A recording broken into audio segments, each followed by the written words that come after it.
Good morning. Welcome to Hobby Evolution, episode 1339. I'm Chicago'd out today. I saw this hoodie. I'm like, yeah, I haven't worn this hoodie in a long time. And it's like the perfect hoodie now because I bought this hoodie at spring training. Yes, in Arizona. I had to buy a hoodie because I only packed shorts and t-shirts, and it was damn cold. One of the night games. I had to go to Walmart and buy a long sleeve shirt, and that wasn't enough. It's like rainy and cold during one of the night games. So I had to go into the team shop and drop too much money on this hoodie. Now, I was fat, Bo, during this time period back in March. Even your strings up. Oh, there you go. So it was like an extra large or extra large, and which it fit, at the time back in March. Now lose a few pounds. Now it's comfy because hoodies are meant to be like just heavy, comfy, and big. And so now this is like, I put this on this morning and I'm like, oh, this is comfy. I can but when I wear hoodies, I feel less productive. So I got to be on top of my game today. It's a 2 for Tuesday. I've got 2 streams today. We're going to stream live tonight right here on YouTube, 99centcard.com. Auctions ending tonight. So we got to be on top of my game. So check out my auctions ending today. There's some good stuff still at like 99-cent bids. So get those bids in, 99centcards.com. In the Buy It Now section, this does not apply to auctions, but Buy It Now only. If you buy 7 or more at regular price, you save 25% off at checkout. We'll stream starting at about 7 p.m., maybe 7:05 p.m. Central tonight, and we'll count them down now. Auctions starting. It's been a few days since we've had auctions, new auctions start. So we're gonna get back to it. So we took what did we take? Thursday through Monday off. So there's no auctions ending this coming weekend, because it happens to coincide with Black Friday weekend. Maybe there's going to be a sales event in my store. But tonight, we've got auctions beginning again. And tonight, great song, Smashing Pumpkins. Tonight, we've got a record number of Tuesday night auctions starting. So not a record number of auctions I've ran, but a record number for a Tuesday night.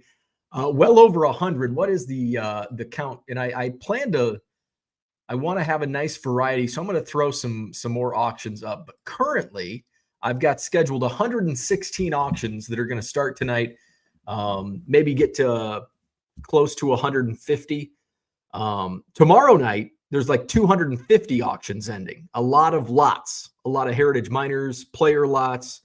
And some Cubs cards. There's a Cubs batch of auctions starting tonight. So check out the eBay store, 99centcards.com. Don't forget to come back here tonight at 7, and we'll count down the auctions ending and take a look at what's starting. Hey, I had some, I talked about my heat going out of my car. Well, I had some awful news followed by some great news about my car. So I took it in Sunday night. I dropped it off Sunday night, and I get a text. Let's read my texts. So I get a text yesterday morning. They had a couple questions, and they're like, okay, we've got to do a couple more tests to see what's going on. Now, I took it in simply because my heat went out. The heat went out, wasn't working. It wasn't working. It worked it kind of worked once I got to full speed on the interstate. But when I'm just piddling around town, the heat doesn't work. But if I'm out driving 80 miles an hour on the interstate, it was working. So here's the once they found out what was going on, the text from Ford. We have confirmed our initial suspicions. And I'm like, that could be good, but it sounds bad. The vehicle is leaking coolant down the cylinders. Okay, I don't know anything about cars. That doesn't sound too bad, right? Wrong. This is a known issue on these motors. Okay, so it's an easy fix. It's common, no big deal. Long story short, oh boy, that's not good. That's never good. It means a new engine needs to be installed into the vehicle. Oh, fuck. That's expensive. That's not a $5.64 part at O'Brien or O'Reilly's or AutoZone and watch a YouTube video. Oh, man. I can't do that. I can't watch a YouTube video and put a new engine in my car. It is only a matter of time before this motor fails completely. We don't want that. However, it's followed up with good news. The good news is that your extended service plan is likely to cover this repair. Who would have thought? We joke so much about your car's extended warranty, and here it is saving my day. I have submitted a claim to them and am awaiting response. You would be responsible for the $250 deductible. I'll take my money. And the associated taxes. If we get the claim approved, which I believe we will, I will let you know what the total will be. Okay. So I asked, how long will this take? I've got the Madison Card Show this Saturday. I need my car to haul tables. I mean, if push comes to shove, worse comes to worse, I will, I'll rent a SUV or something. Let's see. So if he gets it approved and the parts ordered, my technician is indicating that he can have it fixed before the end of the week, even with the holiday. Ooh, that'd be awesome. All right. So I got the follow-up text. This all went down because the heat went out in my car, which led to me needing to get a new engine. I have this thing mostly approved. You have a $250 deductible and 5.5% state tax on a bill of $5,500 equals about $300. That would bring us to about $550, your portion. There is one item that they are going to cover, although it's exceedingly important. They're not going to cover, although it's exceedingly important that it gets replaced. I'm like, oh, fuck, how much is this going to cost me? This item is the transmission flywheel. Didn't know one of those existed.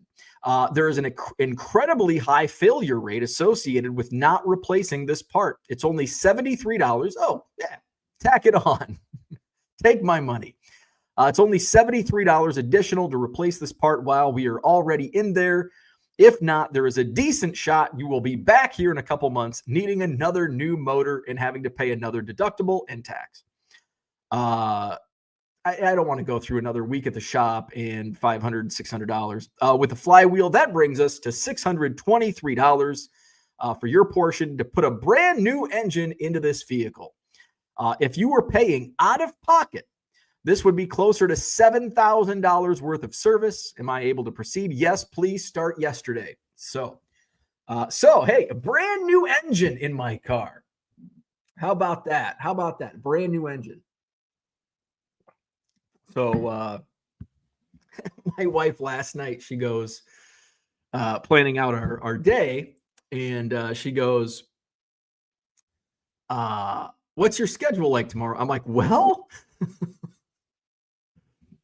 I'm going to be in the basement all day. I don't have a car. She's like, I know. She's like, do you have to go anywhere? I'm like, no. I'm like, well, I do need to make a post office run. I'd like to get a haircut. That's hence the hat. It's time for a haircut. It's a holiday week. You got to get your holiday cut in. So I'm like, I do need to get a haircut, but that's, I can, hopefully my car's done Wednesday. It's probably not.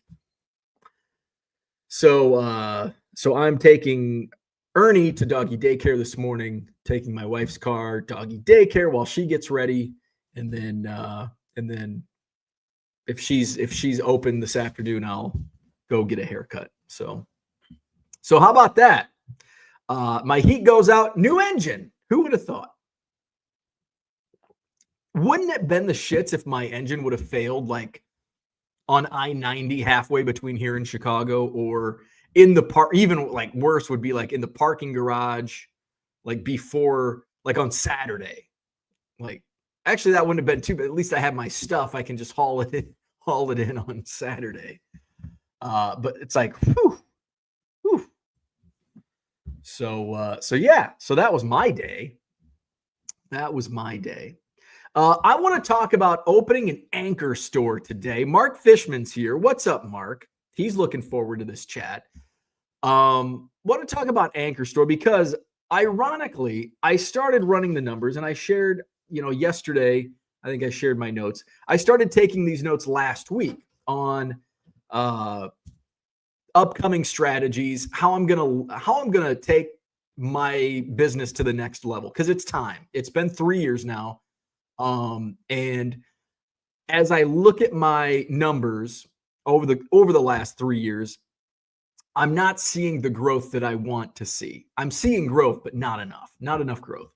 And so I definitely need to do something different. Not necessarily turn the apple cart upside down, but different things. I'm sitting on a lot of inventory, and so I need to push that out. What have I been doing? Auctions. Stuff is selling. So that's kind of what led me to, okay, let's look at the benefits of an anchor store. What's the cost? What would this cost compared to a premium store? I'm going to tell you right off the bat, a second premium store is not even in consideration. And I've talked endlessly about that. If somebody wants to do, if you want to do that, that's great. You do that. My business, I am not doing a second premium store.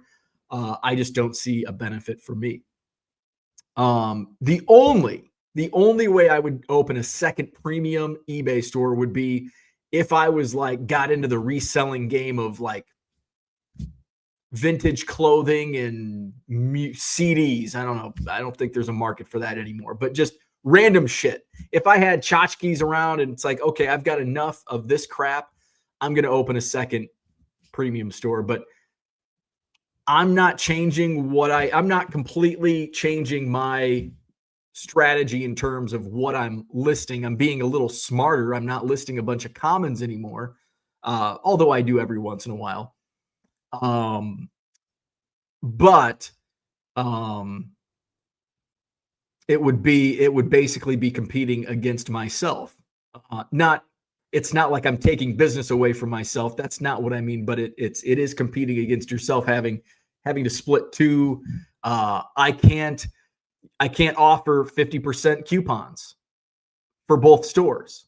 So I could do it at the same time, but okay, well, I want, if I want 7 or more cards, but you've got 4 cards in this store and 4 cards in that store, but I want 25% off. Can you give me 25% off? You could, but you're losing money because you're paying the extra transaction fees. It's just, you're wasting time. It's not efficient. So that, for me, it might work for others, not for me. So anchor store would be where it's at. I thought about just being smarter with my listings, which is what I need to do. There's a lot of stale inventory that I just need to take out, which I do plan on. I've been talking about taking out top series 1 singles and heritage single from my case breaks. I'm still every day I'm making sales on that stuff every day. Big league, heritage, series 1 from 2024. So it's I'm still there's still sales every single day on usually more than one sale. So, but I need to go in. I think John Keating looked at my store, Christian Pache. All right. If I have 37 Christian Pache cards that have been in there for a couple of years, it's time to take those. Aristides Aquino. I don't need those in my eBay store anymore. He's not selling. So, we're going to talk about that. Am I really going to open an anchor store? And I want to share some numbers. These numbers are kind of generic, just fluff numbers, but I actually went a little more in depth with some comparisons last night. I was watching college basketball yesterday, so we'll get back to that. I was watching college basketball. It's Feast Week. I love it. Feast Week is probably my second favorite sports week of the year, behind the first and second round of March Madness. Absolutely. I love this week more than opening day baseball. I love opening day, but I love Feast Week, and I love March Madness round 1 and 2. Memphis, UConn. Woo! What a game. I don't know if anybody watched it. It was on at like 4:00. So it's a great game. Dan Hurley is probably cost UConn the head coach, Dan Hurley at UConn, probably cost his team the game with a technical foul, just not controlling his emotions. Like, dude, it's a tight game, less than a minute. Don't tell what did he say? I think he said it's fucking bullshit or something. And ref didn't like that. So Love Feast week.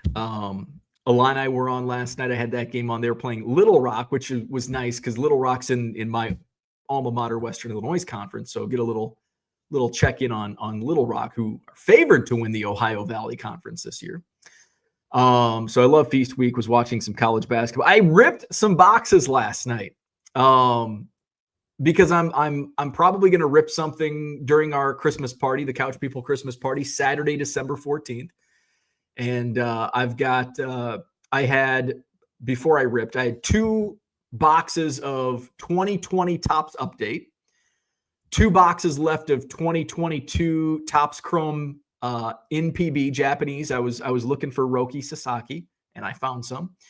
I've got a case of 2022 Topps Chrome Update, which I was just sitting on, but it's like, it's almost, it's probably gone down in value. So it's like, let's just rip it. Let's rip it.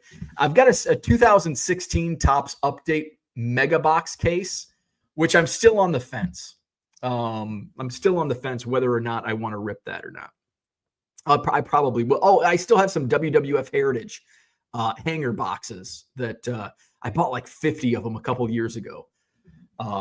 And so I've every once in a while I'll just rip one and it's a bunch of junk, but oh well. And the singles don't sell that well. My thought was, oh, the singles will sell really well. No, they don't. They don't sell really well. So I did. So I ripped NPB. I need to get my Rokis in a penny sleeve. So this is the base. This is the 2022 Topps Chrome NPB.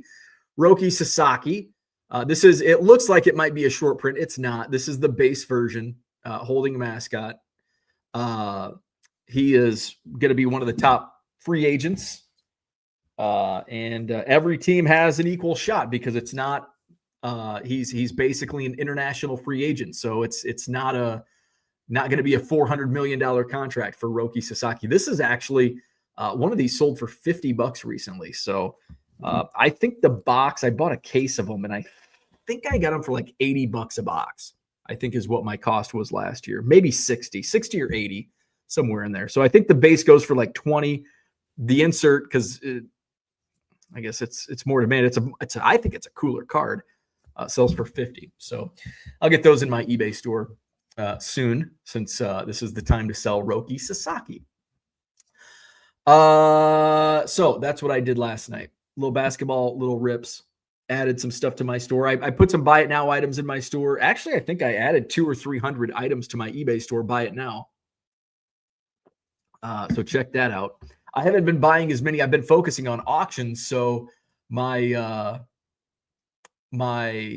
active listings, I'm down. I think I'm around 57,000 now. I was over 59,000 at one point just recently. Active listings. Of course, it's slow. Come on. 57,895. So getting back up there. So let's go to the chat. John Keating is the first in chat. Even your goddamn strings up. We got those evened up. Well, good morning to you too. David, good morning. What's happening? Donald Davis in the house. I'm off the rest of the week. Thanksgiving. It's feast week. Happy Thanksgiving. This week, so speaking of, we will go live tomorrow. We will go live Thanksgiving morning. So we'll take Friday and Saturday off. Friday, Black Friday, family in town, staying here in the basement. So I don't want to wake them up with me talking about my Thanksgiving dinner that they experienced as well. So we'll take Friday morning off. Of course, Saturday is the Madison Card Show, Sheraton Hotel, John Nolan Drive, 140 dealer tables, sold out show this Saturday, 9 to 3 free admission. Come out and see us in Madison. And then we'll review everything. Thanksgiving, the Madison Card Show, the kit and caboodle on Sunday morning. Philly Joe is here. Good morning. Card collector, what's happening? What's your most prized card in that beautiful shelf you got back there? At one time, it was my Superfractor, but that's currently getting graded at PSA. This is hard. This is like picking out your favorite children or favorite child. I don't know. I'm gonna say, if I had to keep one card in that shelf, oh, this is tough.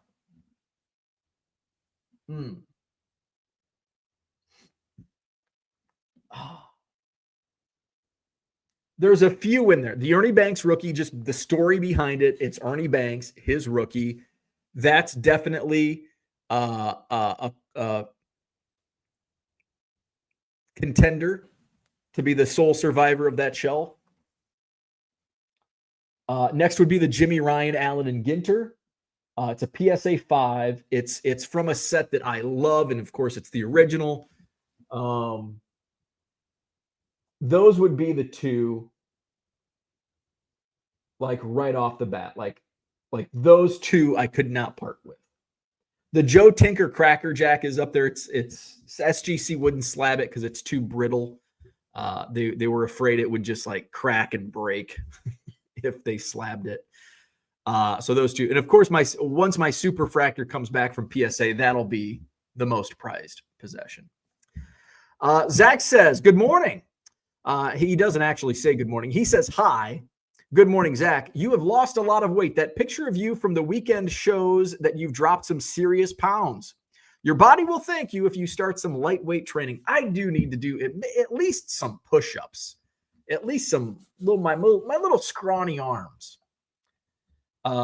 It might make, if I do some weightlifting beyond picking up 4 and 5 row boxes, might do my body good."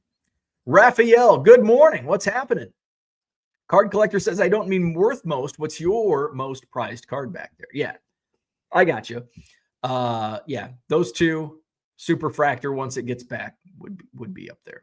Cooter says, "Good morning. At least the eBay engine is running well." Exactly. If my Ford engine's not, at least the eBay engine is, so I can pay for the Ford engine. Zach says, "As you get older, muscle mass goes faster than fat, so you don't want to be frail and die early." That's a good point. Or worse, lose complete sense of how you are. Let your chest hair go crazy and wear sweats everywhere. Todd, good morning.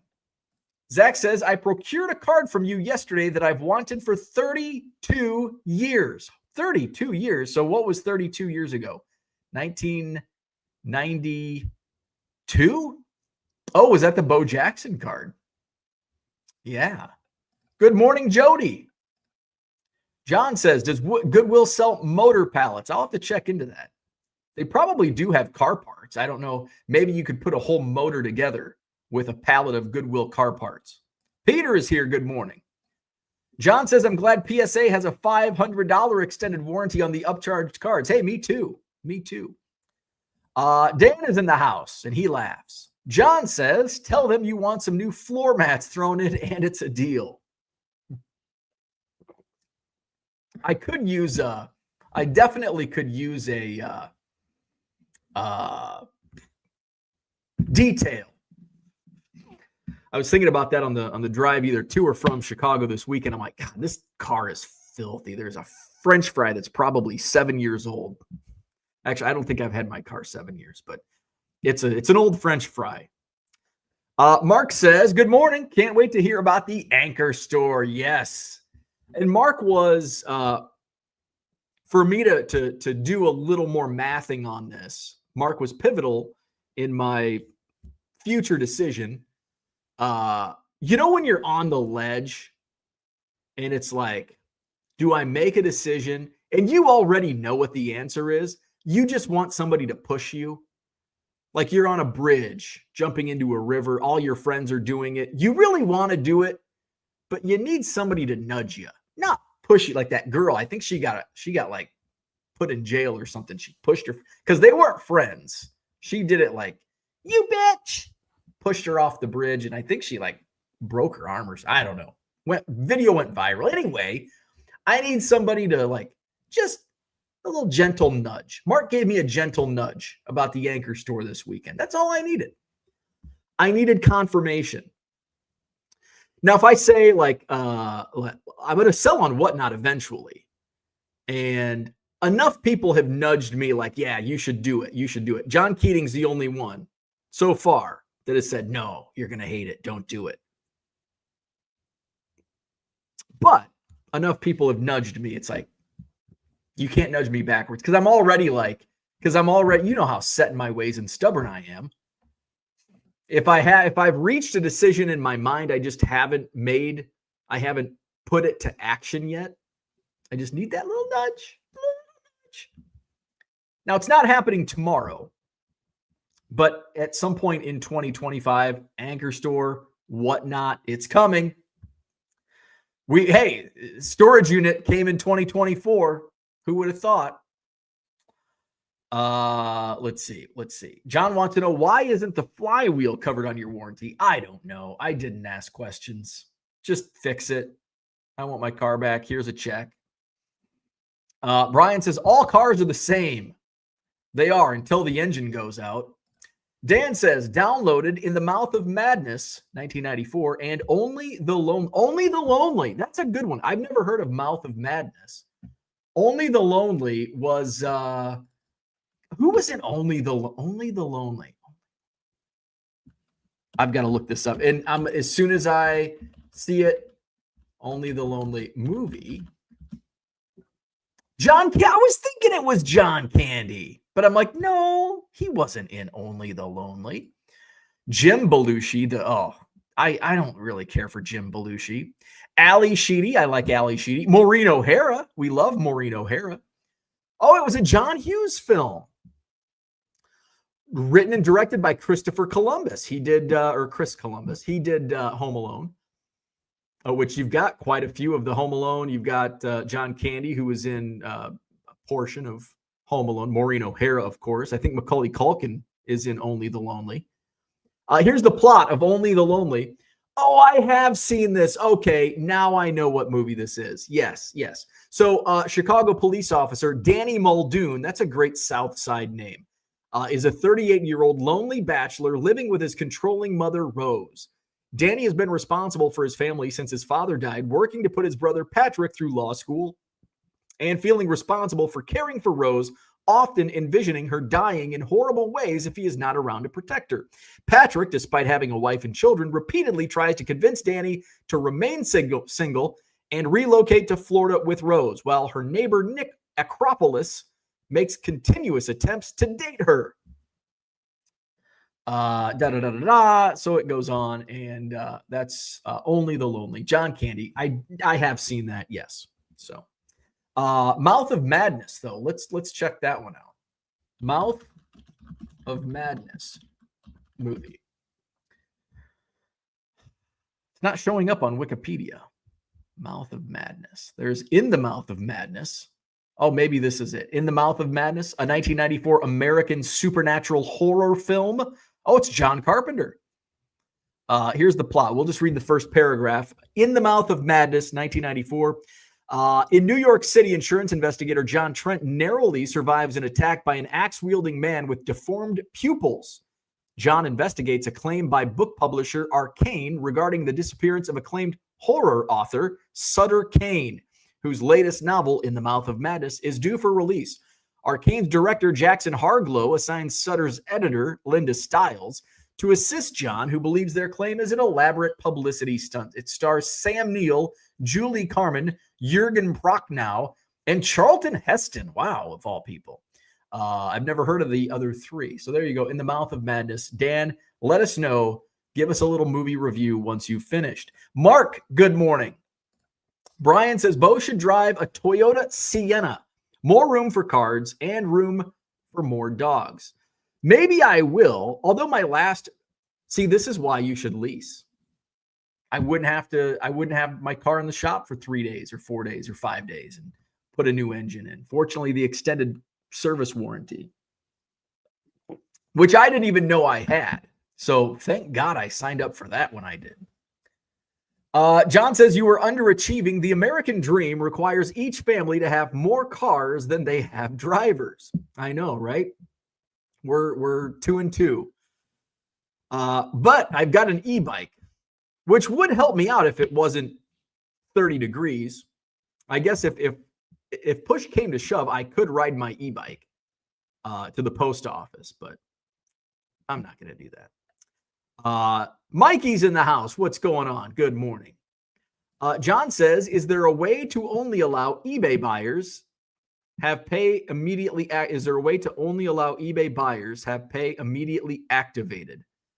There is, actually. There is. And I don't like it. And here's why. Because if somebody wants to bid on like multiple auctions,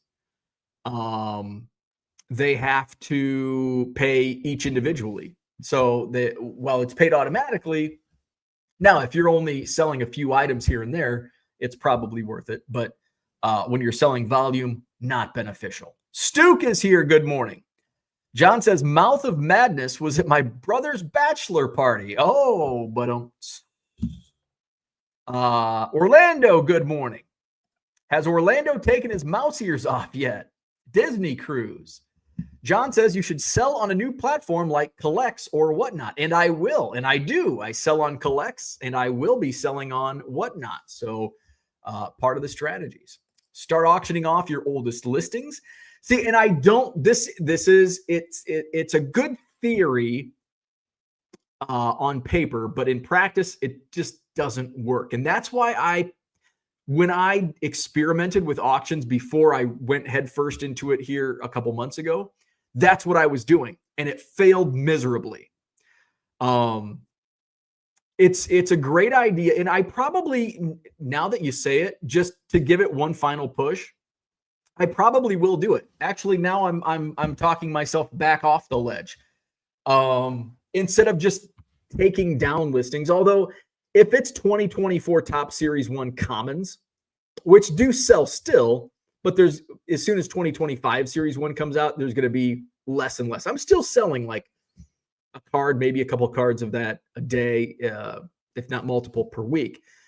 So I've got to be careful what I list at auction because I am paying for those auctions if they don't sell. So do I want to pay $15 on 100 common auctions of 2024 Series 1? No, but maybe if it's a refractor that's been in my store for 2 years that I just might have overpriced, instead of dropping the price, it might not be a liquid player.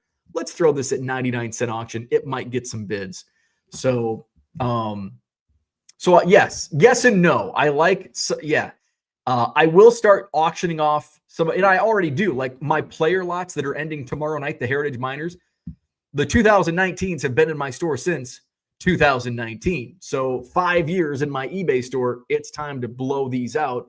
If they don't sell, they're going into a bulk box and they're going to be shipped to the storage unit and sold for fractions of a penny. So Victor's in the house. Good morning. Orlando is tired of Disney songs. What's your favorite? None of them now. Donald says antifreeze going down the cylinder is a blown head gasket or a cracked cylinder head. The best option is replacing the engine. And that's what we're doing. That is what we are doing. Victor, the rookie card specialist in the house. What's happening? Dave Richard is here. I have an Anchor store, and it's better to take the jump as eBay gives you a 150 coupon, and customer support is great. I'm at 84,000 listings. Very nice. I didn't realize it was a $150 coupon. So I've got to remath.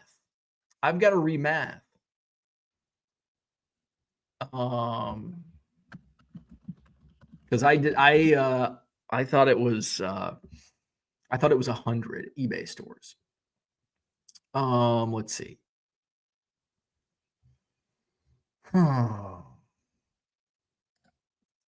What I don't like about eBay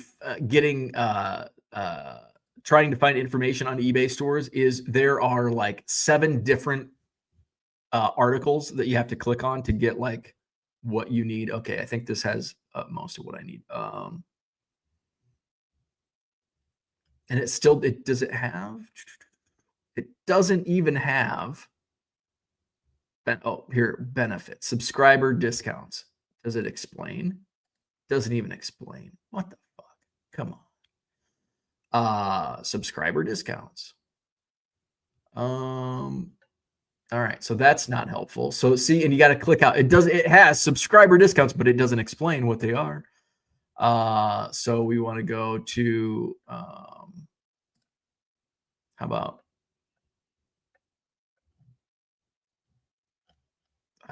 see, this is such a pain in the ass, eBay. Manage your eBay store. We don't want that. Store selling fees. Maybe it's in this one. This is why people have trouble finding shit on eBay help. I actually did a Zoom call with eBay about the help function, and they paid me like $150. They gave me like $100 or $125 gift card for doing it. It's like, hey, this is great. And even better, I was double dipping. I was on the clock at my old job. Oops. Let's see where are we at. Come on, damn it. This is a fucking piece of shit. Come on, eBay. Fees. Fixed price. Unfucking believable. All right. Anyway, so I didn't realize it was 150. I thought it was 100. So let's just do 150. So that's 600 per year, right? 600. Got to remath everything. All right. So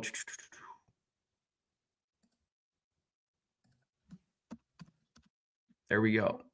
All right. So it makes my numbers even better. Yeah. And so when I'm crunching numbers, I'm not even taking into account customer support, which I've heard mixed reviews. I'm glad to hear it in the chat that customer support is great, because in a lot of like the community forums, it's like, oh, it's not as good as it used to be, which makes me leads me to believe it sucks. Same with like Reddit, like Anchor Store when I've researched it. So it's good to hear that somebody thinks customer support is great. Scott is here. Good morning. Terry's in the house. What's happening? Johnny M says good morning. Rip it all. What the hell? It's not mine. See, and that's the answer. That is the correct answer. As long as it's not your supply, you rip. If somebody's like, should I rip this or keep it? Rip it. Rip that fucking box or that rip card from Allen and Ginter. Rip it. The answer is always rip. You don't let it sit on a shelf sealed. That's boring. Rip it. Mark says, drove from New Jersey to Disney World when the kids were little. Not recommended. After listening to Disney music for almost 2 weeks, it all became hoots and clicks. Royals 417, good morning. Mikey is depressed. Well, get better. Have some coffee. John says, suffering from an onslaught of people wanting to do 5 days of work in 2 days. John says, this is an upbeat show, Mikey. Check your baggage at the door. There you go. There you go. Suck it up. Morning, Brian. What's happening? John says, the Ernie Banks is a nice story. Yeah, so that's like just from the story, Ernie Banks. Because like the Jimmy Ryan, from a story standpoint, Ernie Banks is number one in the showcase. From like my own historical baseball card, Cubs, Jimmy Ryan. But the story is I bought it at the Madison Card Show. It's not a good story, but it's a great card. That dude from Durier's in the house. What's happening? Mikey says he's sorry. He's not trying to cause drama. Brian says, my daughter is homesick today, so I can't go look at George's balls. Well, that sucks. Well, George's balls will be there tomorrow. You can play with George's balls tomorrow. I'm really bummed. I was hoping to ship some today and get paid. John says, I've sold that the buyer never received 3 months ago. They now want a refund, but I can't access that option. Is there a time limit to refunds? There might be. It might be 3 months. Yeah.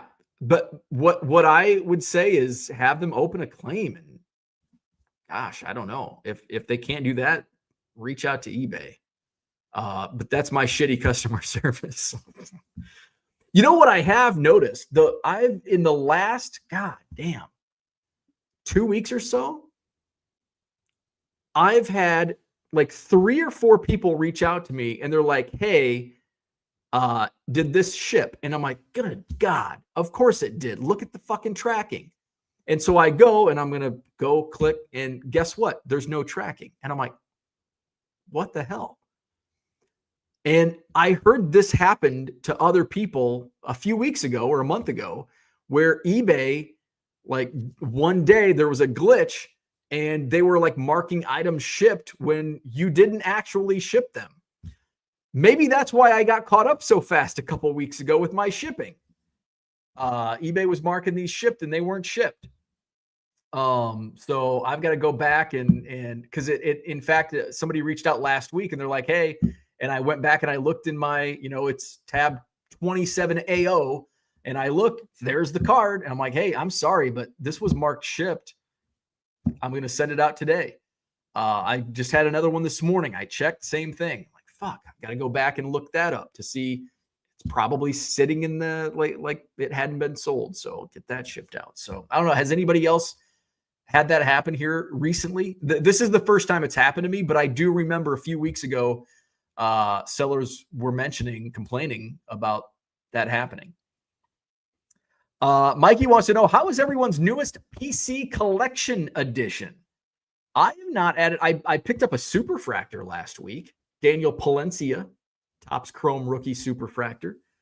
That's probably the only. I'm trying to push out more than bring in. That's the goal. Here the rest of 2024. Dan wants to know, low sales or girlfriend issues? It was a bad weekend for sales for Mikey in his eBay store. Tiger727 says, a pallet of car parts sounds like the Johnny Cash song, One Piece at a Time. Right, yeah. They might have a flywheel. I doubt there's an entire motor in a Goodwill pallet, but there might be a transmission flywheel in there. Save me $73. Dan says, I picked up a 2009 Topps Chrome red refractor Mark Burley I needed. Cooter says, McDonald's fries do not decay under car seats. Makes you wonder what they are made of. Yeah. If you find a McDonald's French fry and it's like, wow, that's been there since 2014, and it looks like a McDonald's French fry from last week, what the hell? Makes you think twice about eating at McDonald's. Brian says, I hear the ingredients of a McDonald's fry in Europe is different. Oh, it absolutely 100% is different. They actually probably, what's the word? The hell, not disintegrate. What's the other word that I'm looking for? What's the word? Decomposition. They probably decompose. Yeah, because we put chemicals in our food in America, and it's awful. And that's why many of us look like I did a few months ago. And I still have this belly because I still eat garbage, but we have so many garbage chemicals in our food they don't allow in Europe. And that's why Europeans are healthy and thin and fit, and we are not in America. Yeah, European food is so much better. Actually, Mark and I were talking about this on Sunday, talking about the food in Europe is just so much better. It's not contaminated with all of the garbage we put here in the good old USA. Let's see. There we go. All right, we're just gonna skip Mikey's depression. Dan says there was a scene at Comiskey before it was demolished. I do remember that. Terry says, In the Mouth of Madness is a very good but strange movie. It does kind of sound strange. It does sound, I don't know if I would be into it. I don't know if I would like that. John says, make people pay automatically, stop haggling with customers. I know you don't do that. You can't do that. Not in the current setup on eBay. It's just not feasible. JG, happy Tuesday. Happy Tuesday to you. It's a 2 for Tuesday here on YouTube. I'll be streaming live again tonight at 7 Central as we count down my eBay auctions, 99centcards.com. We're going to talk about anchor stores today, still, eventually. Andy says, I can vouch for auctioning old listings not working very well. Just listed 400 and sold about 10 cards. And that was similar results.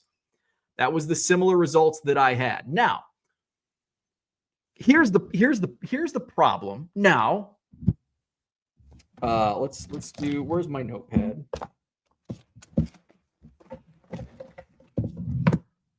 I buy multiple notepads from Costco because I forget I have them. So I have a million Post-it notes, packs of Post-it notes. All right. So 400 auctions.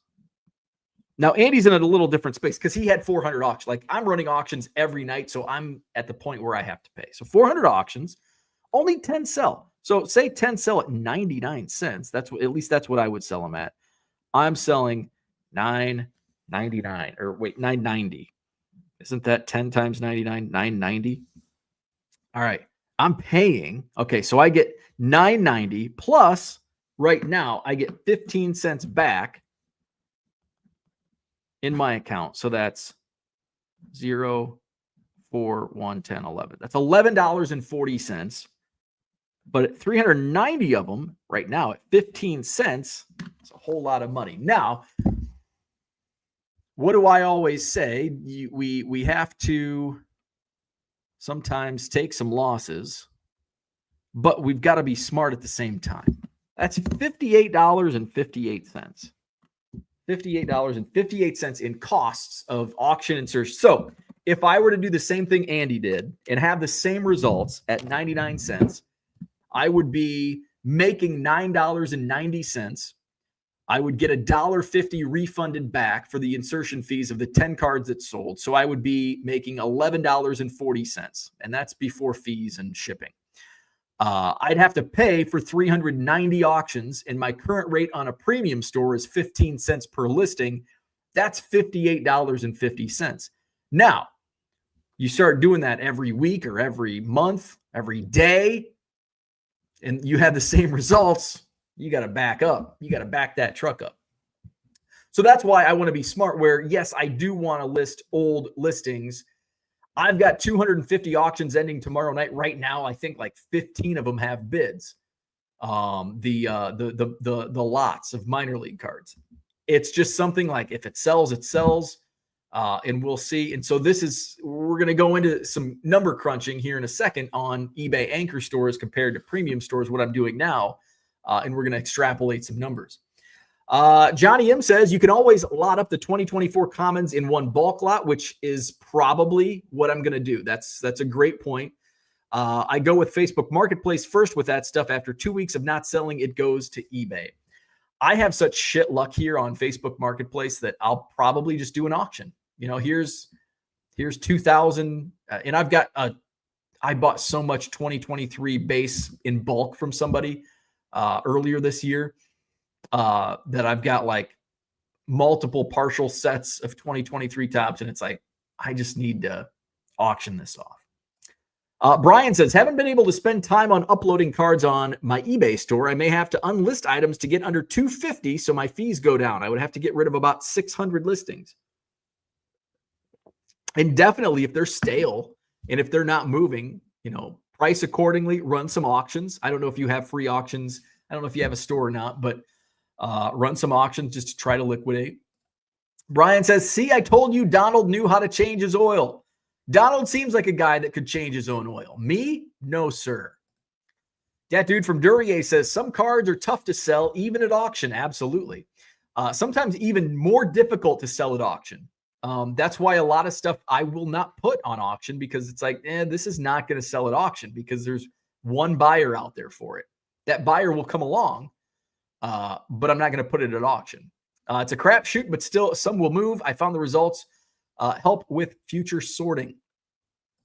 Card Collector says, is it better to sell cards individually or sell a collection as a whole? It depends on what your goal is. This is a great question, and the answer differs. I was looking at a collection of friends of ours. It was actually friends of ours' dad, his collection, and they wanted to sell. But They don't need to maximize their return, and they don't want to waste the time maximizing the return. So they just want to sell it all. Now, for me, I think it's better to sell cards individually, but that's my business model. If I didn't want to grind it out selling cards single by single by single by single, selling as a collection as a whole. I've got hundreds of thousands of bulk commons that I just need to get rid of. That's better to sell as here's 200,000 bulk commons, some stars, but basically all commons. $500, whatever the price point is. So it just depends. It depends on what your goal is. Do you want to make money? If you want to make more money, sell them individually, but you're also going to have to put more work into it. If you sell it as a whole, you're going to make less money, but you're also going to incur a lot less work. Johnny M says the eBay store bubble mailers you get with the coupon. By the way, speaking of bubble mailers, the supply coupon doesn't really, I shouldn't even put it into my numbers anymore. Thanks to Cooter for suggesting Supply Hut. Check out supplyhut.com. I wonder if they have a coupon code or an affiliate link, because before I start shilling other companies, I need affiliate codes. I need some kickbacks here. But Supply Hut, I ordered like 1,000 bubble mailers, and they are awesome. I don't know. Some of you have probably received them here in recent auctions. They're just plain white. I love them. I love them more than the eBay bubble mailers. I love them much more than anything you buy at Walmart. I think they're awesome. Supply Hut. Don't shop until I find out if they have affiliate link. If they have affiliate link, I'm gonna spam y'all. Card Collector says it depends on the card. Johnny M says are now made smaller and cheaper than last quarter. Oh, really? I put my most recent order. I ordered large bubble mailers. I've already used my fourth quarter coupon because that's why I had to order from Supply Hut, because I ran out of bubble mailers, which is good because that means I'm selling more bubble mailer. Bubble mailer equals higher sales. And, in going through them in half the time that I used to be means I'm making a lot more, which is good. Dairyland Picker says, answer is rip one and save two. Maybe rip the other down the road or sell for your next rip. Keeping it sealed typically pays off. I don't think this Chrome update is gonna pay off. It's in what's tricky is it's a sealed case. So once you take that seal, it's not a sealed case anymore, obviously. So that's the predicament on the sealed case. TD Sports Cards, what's going on? Good morning. Card Collector says, like if I get a huge Ohtani, Allen, and Ginter rip card, it's going in a huge sleeve and I'm framing it. There you go. I'd tell you to rip it. But that's the answer to, if it's not my card, the answer is rip it. Same with Judge. Mikey says, I love my newest card, Caitlin Clark White PSA 10 of 99. I'm excited about adding it to my collection. That dude from Duryea says, I've had ESC that don't show any tracking at all. I just refund. Yeah, and that's pretty common as well. I mean, when I say common, it's common. I'm doing 100 plus a day orders. So it's common. If you're moving like 10, 15 a day, probably not as common. But the more you do, the more common it becomes. Numbers game. Mikey says McDonald's lost their employee of the year. TD Sports Card says CC for the win. She'll be the all-time points and assist leader in 14 years. Card Collector says, I've been trying to complete my Yankee collection. I picked up an Oswald Peraza yellow refractor rookie numbered to 75. Very nice. John says, McDonald's in Asia is great. McDonald's in Europe is great. Americans lead the world in addictions. Yes, they do. Barton, Troy is here. What's up? Good morning. Word in the house. What was the original Chase card? Trying to settle in an argument. Ooh, the original Chase card. Oh, man.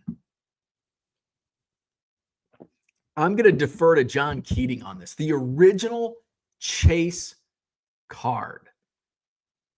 Gosh, dang. The original Chase card. I don't know. Because it predates my collecting. It's going to be before Bo. BB before Bo. Chase card. I'm gonna say it's a base card from like, I don't know, Joe Charbonneau, 81 tops, or what else was a big chase in the early? Because the early 80s is kind of when I consider something a chase. Now, if you mean like a hit, like in specially marked packages, I see John says Reggie Jackson Upper Deck signature. Was there something before Reggie Jackson? What year was it? Because that was around the time that there were multiple hit products. Reggie Jackson Upper Deck. What year was that? Was that 92? 93? 90? Was it 90? If it was 1990, yeah, then I'd say if it was a hit, then Reggie Jackson is probably right. There was a Mickey Mantle auto. Was that 90 or 91 score? Joe DiMaggio, those early 90s. But in terms of chase, like you're chasing a card, it doesn't necessarily have to be a hit, an autograph, or a relic. I would say it's probably going to date back into I'd say probably early 80s, because we're kids in the, John Keating, here's a question for you. We're kids chasing rookie cards in the 70s, or Victor the Rookie Card Specialist. We're kids. I don't ever recall reading about stories in hobby publications, because I wasn't there, about a chase card in the 70s. Maybe, not even late, because Ozzie Smith wasn't really a chase. Joe Charbonneau was a chase in 81. Fernando Valenzuela. So I'm going to say a base card, either Fernando or Joe Charbonneau, 1981. John says Reggie Jackson Upper Deck Sig, and he says, I hope you both lose the argument. Card Collector says, this guy that frequents the local card shop I went to, very big collector, showed me his trade box. First time seeing the Travis Scott Topps MLB cards in person. Nice. Word says, I remember chasing the 84 Donruss Don Mattingly. That was, and I remember as a kid, just after that, I remember that being a huge, like Don Mattingly was kind of like the rookie card craze. You know, I know it predated Mattingly, but that went to the next level with Don Mattingly in 1984. John says it's not a chase if it's a common card, but you can still chase it. Like you're still chasing base cards, common cards. It's still a chase because they were all common cards in 1981. They were all printed the same, but you were still chasing a rookie card of Fernando Valenzuela, Joe Charbonneau, Don Mattingly, Jose Canseco. Absolutely, they were a chase. There was no autographs or relics or anything like that to chase. Serial numbers, refractors. The Cactus Jack Chrome cards. John says the 1984 Mattingly would be no different than any other base card anyone ever wanted, but not in 1984. Because today a base card is just a common. But in 1984, it wasn't a common. Look at your Beckett magazine. I do not consider a chase card having to be in limited quantity. I consider a chase card being a card that people are chasing. Let's see. Orlando says, except that the sets were so large, it was like a chase card. Thank you, Orlando. Thank you. Rookie 1 of 1s. Word says at the time it was chased, just like the 89 Upper Deck Griffey was chased. Absolutely. All right. The 89 Fleer F-Face, Billy Ripken. People were chasing that. That, John, predates Reggie Jackson, and it was in limited quantity. Take that. There you go. 89 Fleer. If we're going by John's definition of it, has to be in limited quantity. It's the 89 Fleer Billy Ripken.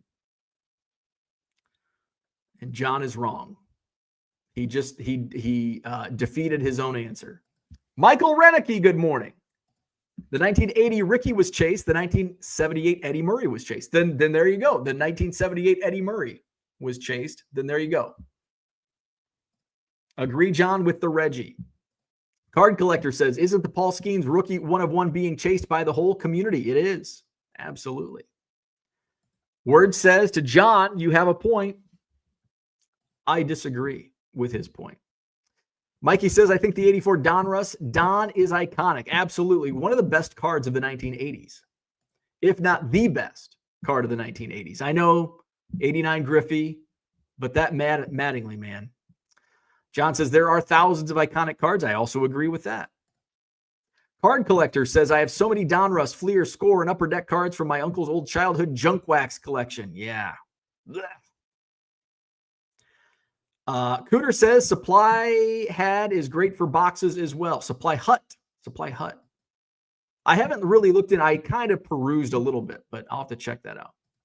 Joe Trotto says 1989 Pro Set Lombardi Trophy. A friend of mine just bought one. Well, it's been several months ago, but he got the Lombardi. I didn't even realize that was a thing. The Santa Claus in 89 Pro Set was a chase.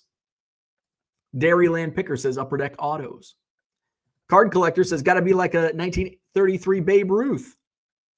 Victor, the Rookie Card Specialist, says 1996 Upper Deck Jersey cards. Bob Hosta says T206 Wagner. There you go. And I'm going to go with Mikey's comment here. That's very subjective. I think a chase, what is a chase card, is very subjective. Are you chasing it in packs, or is it just a chase? Because if it's just a chase and you're not considering wax, Bob Hosta's got a point. What was the first card that people were clamoring for and chasing? The T206 Wagner. Let's see. Bob says, if you look at old newspaper articles, kids were going crazy for Wagner and Cobb. Dairyland Picker, 89 Upper Deck Griffey. Victor, the Rookie Card Specialist, they were autographed too. The Reggie is cool, but I prefer the 94 Griffey Mantle Auto. Just such a cool card. Johnny M says, I remember chasing Don, most inserts numbered out of 10,000 and being excited to get one. Absolutely.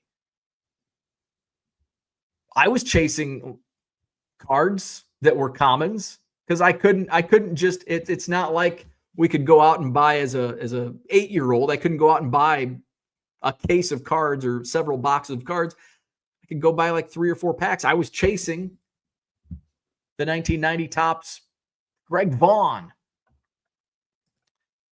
Card Collector says Babe Ruth was basically one of the original All-Stars and had televised popularity. Has to be a Babe Ruth card.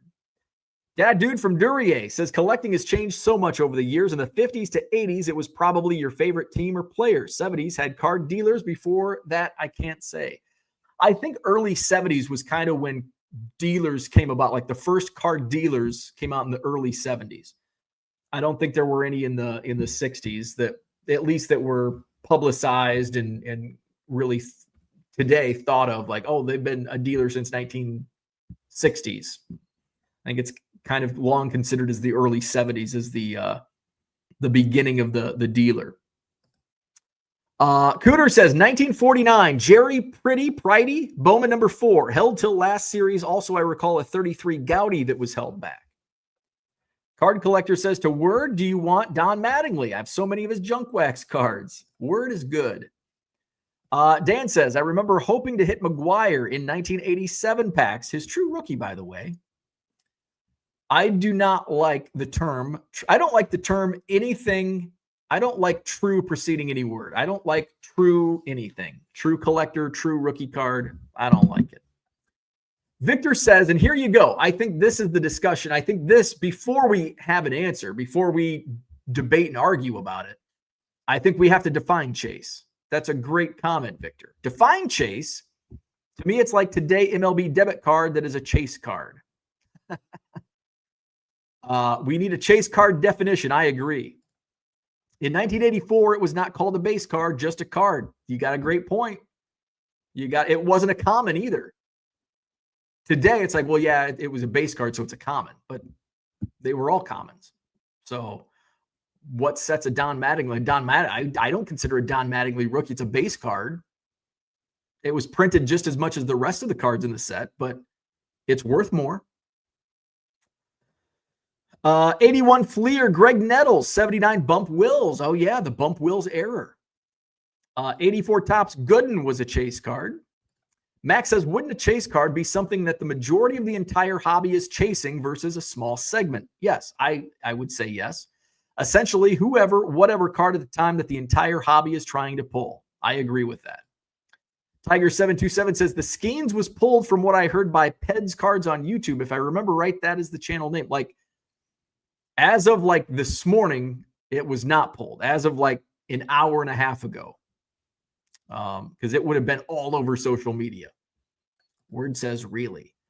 Let's just go to Twitter and see. Because if I bring up Twitter, if it was pulled, I'm going to have, it's going to be like, boom. So I don't think it was pulled. So I don't see anything. Let's go to latest. No. Nothing is popping up on Twitter. So who knows? Unless it was like literally just pulled in the last few minutes. Max says, throw chase card into the ASAP bucket, even though that one still befuddles me. Befuddles equals confuses for you Southerners. There you go. We know what ASAP means. It means nothing. Card collector says, I guess it all depends on what kind of collector you are. Are you chasing rookies, numbered cards, autos, vintage, modern? There you go. Andy says, every Dale Murphy was a chase card to young Andy. My friends were so excited to pull them because I'd trade them. Yeah. Victor says, chase, I believe, is designed by the manufacturer to be a chase, kind of like today's MLB debut cards. So if that is the definition, then my answer is going to be completely different. Max says, Strasburg, Bowman rookies were a chase. Puig rookies were a chase. Autos were a chase. Yes. Word says commons were non-rookie, non-star. Brian says, if only we had someone who has extensive experience and knowledge of trading cards and origins of a term who could research this. Cooter says, true vintage. Tiger says, okay, I must have heard wrong. I will see if I can find the channel. Well, it sounds like you might be right. Card Collector says, oh, snap, Sports Illustrated said pulled. Let's see.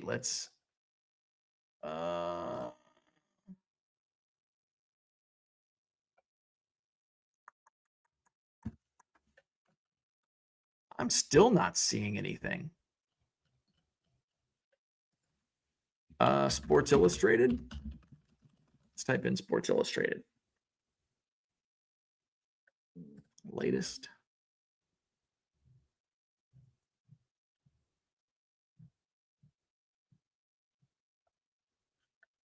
Yeah, I'm still not seeing anything. Does anybody have a link?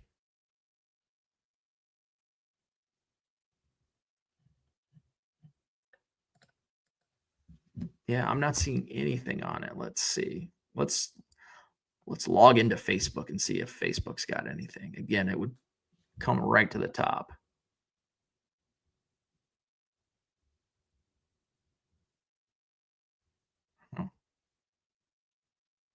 No, if anybody has a link, let me know.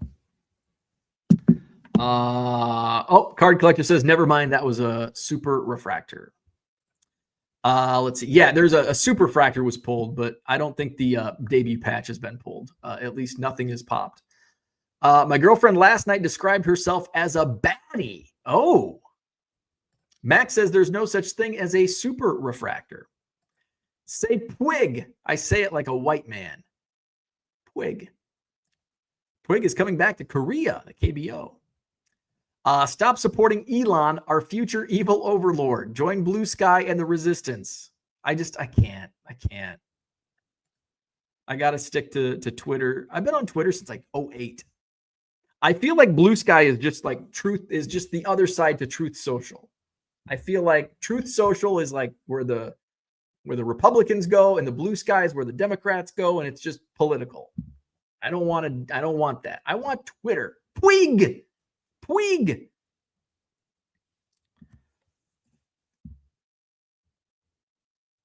I'm gonna have to agree and disagree. The craziest times in the hobby, I don't think I've ever heard anybody claim that 2010 to 2015 was one of the craziest times. Maybe one of the craziest times because it kind of sucked. But that was not a crazy time in the hobby. I came back. I think Puig was, see, I call him Puig. I think Puig was, when was he a rookie? 11 or 12? Because I came back in 2012. And oh my God, the hobby seemed to like do, like when I came back in 2011, I kind of dabbled. 2012 is when I really came back. 2012, 2013, it was like dead. 2014 and 15, dead. 2016 seemed like it was getting a little more popular. And then by 17, that's when it just kind of, and 18 was crazy. 19, and then COVID. And of course, the early 90s, late 80s, early 90s, the hobby was crazy. COVID probably crazier than the junk wax. But 89 to 91, that era, holy crap. Insane. Let's see. Tiger 727, that clarifies what I was saying. So yeah, the Superfractor was pulled, not the chase, not the debut patch card. Let's see. Card collector just got into the hobby 3 weeks ago. I'm as wet behind the ears as it comes. Andy Max says, I got in trouble for showing someone my Puig. Puig stuff is up there with Jeremy Lin stuff. Strasburg, Puig, Lin were way bigger than Zion and Ja. Oh, no. They were not. They were crazy. But Zion, Ja, combined with COVID, was immensely larger than Linsanity and Strasburg and Puig. Not even close. Not even close. Topps gimmicks were pretty good. 2000s, a lot of SPs, even Rapper Redemption. I missed that the most. Wander Franco. Crazy for pre-COVID. I would say crazy by recent comparisons, like 2011-12 compared to the previous decade, or 2 decades, really. Because it started to die out 93, 94. By 94, it was already on. I mean, the hobby was kind of on life support in 93 from a mass, not from, I know collectors in here were still collecting, but you go back and read articles. 92 is when it, it's a lot of people say, oh, it's the strike killed it in 94. No, it was already on life support. That was like the death knell. But 92 is when everything started to crash. And by 94, it was already, dying. And it was like nobody was collecting, and it was just, I shouldn't say nobody. I know a few in here were. Max says, yes, they were. Money was just bigger. Zion, Ja were pre-COVID. No, they weren't. No, Zion, Ja were like right smack dab in the middle of COVID. Because COVID started early 2020. And that's like right smack dab when their rookies were coming out. When was, let's see, what was 2019, 2020? Zion Williamson rookie card. Because Mosaic, I remember chasing the premium stock, came out in November of the COVID 2020 year. I remember buying Mosaic in June of that year, which was, you're masking up. You had to stay 6 feet apart. We were chasing Mosaic, Zion. I was flipping blaster boxes of Mosaic for like $120, and they're $20 in the store. That was insanity. Brian says, COVID was invented as a way to sell worthless Zion cards. Yes, it was. It was made up in a lab in Parsippany, New Jersey.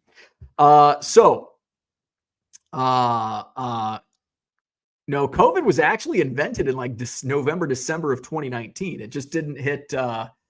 It didn't shut us down until the end of March. When did it hit? It hit Seattle, I think, first in like January of 2020.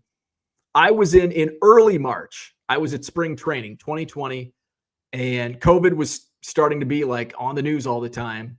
And I was on the backfield with another Cubs fan who's also from Wisconsin, and they were leaving.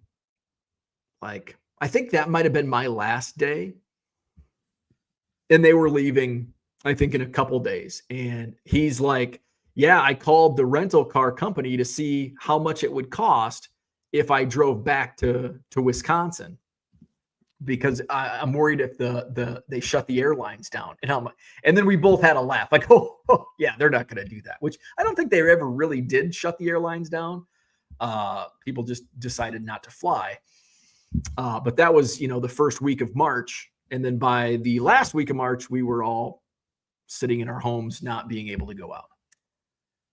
So let's talk about Anchor Store real quick. So I am planning on, we kind of got off the rails there. So I am planning on opening an Anchor Store at some point in 2025. I don't think yet we've only got a month left of 2024. So I don't see myself see that happening yet. I am running the numbers. I'm still at like 57,000 listings in Buy It Now. But the reason I decided to consider the Anchor Store was from an auction standpoint. So I wanted to run the numbers on, if I'm listing 5,000 auctions, I should have done a little Prezi.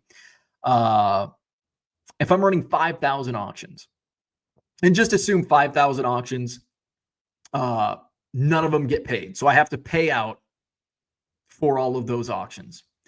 So on the premium store, you get 500 free auctions per month, and then you have to pay 15 cents per auction after that. So if I were to, if I say it was 5,000 auctions total that I'm having to pay for, that they didn't sell. So 4,500 auctions, I'm paying insertion fees.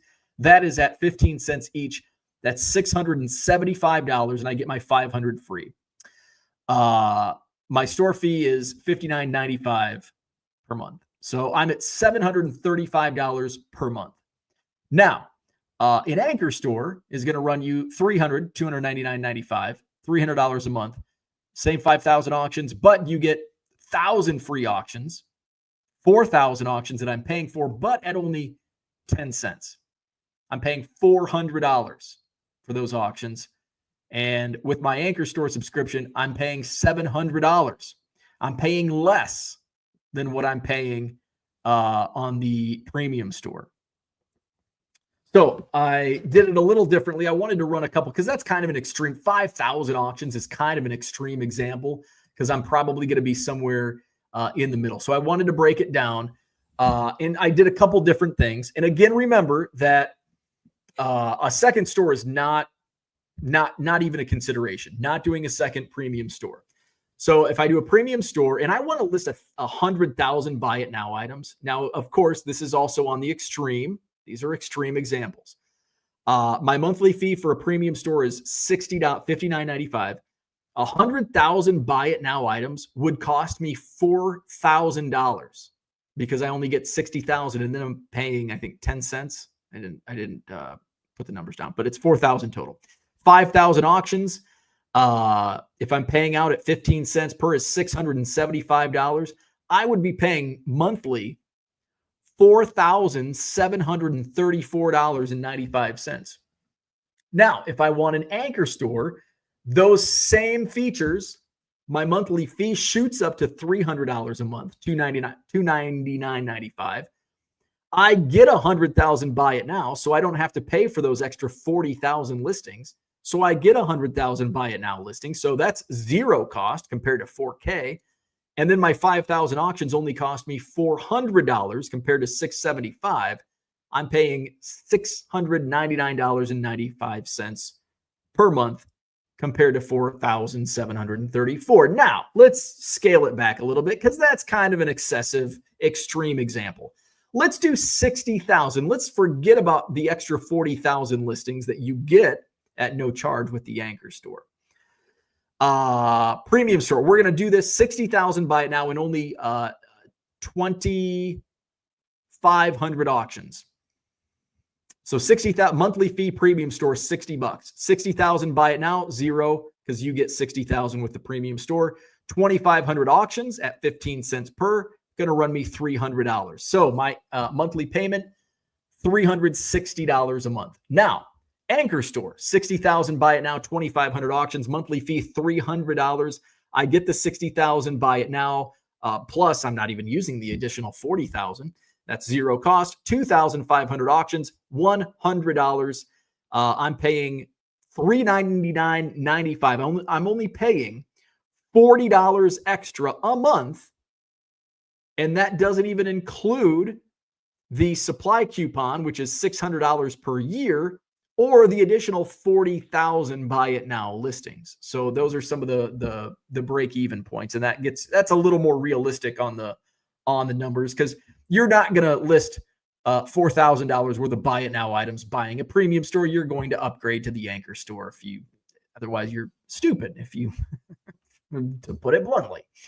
And am I going to get to 5,000 auctions where I'm paying out? No, probably not. Maybe. That'd be great. But unlikely. So that's kind of where I broke things down. I'm really going to scale up my auctions here. After the Thanksgiving holiday and into December. I've got one of the boxes behind me. I think it's that box that's on top of the binders. That's my auction box sorted by sport, so I can list more auctions. Tonight, I'm going to have close to 150 auctions starting. And I've got 250 auctions ending tomorrow night. So check it all out, 99centcards.com. Buy 7 or more cards at regular price. Save 25% off at checkout. We really went off the rails. I wanted to touch on some other things like Whatnot and Mascot. I said yesterday, I'll talk about Mascot tomorrow. I'll talk about it tomorrow. And I do need to follow up with them to, just kind of get the lay of the land. If they figured out some of the tech stuff that we discussed on Sunday. So those are some of the things in the pipeline for 2025. Where we at? Let's see. Knackley Collectibles, thank you. Good morning to you. Dan stayed up to buy stocks. Now he's going to bed. And Card Collector says, do you have any Judge cards, current and former Yankee cards? Yes. I'll show you what I have.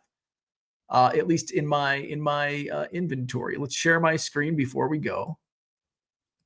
Here's my eBay store, 99centcards.com. If you want to search Aaron Judge, you just type it in this old search bar up here in 99centcards.com. And it looks like I've got 11 Aaron Judge cards, some base, Bowman Holiday issue, Topps Holiday, home run special. So that's Mike Trout, but for some reason it comes up on Aaron Judge. So there's Aaron Judge. Now, if you want to look at Yankees, just type in Yankees and you'll find over 1,200 Yankees cards in my store. And if you buy 7 or more at regular price on buy it now items, you'll save 25% off at checkout. There's also auctions. The coupon code does not apply to auctions. I've got a Derek Jeter auction ending tonight. It's up to $6.60. So here's some new Allen and Ginter. I've got a mini A&G back Dominguez. I think that's a good price. A little 25% off automatically, $262. By the way, when I run these discounts, you can take another 25% off with that 7+ coupon. So keep that in mind. Doesn't work like other coupon events. 74 Topps Thurman Munson. I think I bought that at a recent card show, and I already had one for my set. So here you go. Over 1,200 Yankees cards in my eBay store. About a dozen Aaron Judge cards. Check it out, 99centcards.com. Hit the like button if you haven't already. Subscribe to the channel. Visit my eBay store and have a great day. Don't forget, I'll be back in about 11 hours, 10 and a half hours, and we will do eBay auctions live tonight, 7 p.m. Central. We'll count down the auctions ending in my eBay store, 99centcards.com, and we'll take a look at the new auctions that will be starting tonight. And don't forget, This Saturday is the Madison Card Show, Saturday, November 30th at the Sheraton Hotel on John Nolan Drive, 9 a.m. to 3 p.m. show hours. It's free admission. There's 140 dealer tables. It's a sold-out show, long sold out, long waiting list. This Saturday, Madison Card Show, Sheraton Hotel, John Nolan Drive. Orlando said missed Ernie. Ernie's, I think, still in bed, but I've got to go wake him up so we can go to doggy daycare. All right. Have a great day. I'll see you tonight, 7 o'clock Central.